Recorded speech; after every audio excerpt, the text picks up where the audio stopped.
এই দুনিয়া ক্ষণস্থায়ী। আজ যে হাসছে কাল সে কাঁদতেও পারে। আজ যে শক্তিশালী কাল সে দুর্বল হয়ে যেতে পারে।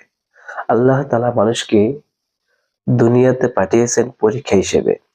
এই পরীক্ষায় পাশ করতে হলে দরকার সবর, তাকওয়া আর সৎ আমল। আমরা অনেক সময় মানুষকে কষ্ট দিই, কথায়, আচরণে, অবহেলায়। কিন্তু ভুলে যাই আল্লাহ সব দেখতেছেন, সব শুনছেন। নামাজ শুধু পড়ার জন্য নয়, নামাজ আমাদেরকে খারাপ কাজ থেকে দূরে রাখার জন্য।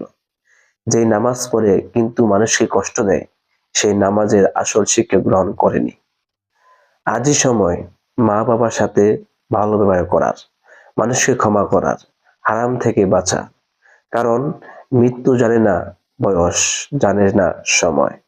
আসুন আল্লাহর দিকে ফিরে যাই, তওবা করি আর এমন আমল করি যে আমল আমাদেরকে কবরেও আলো দেবে।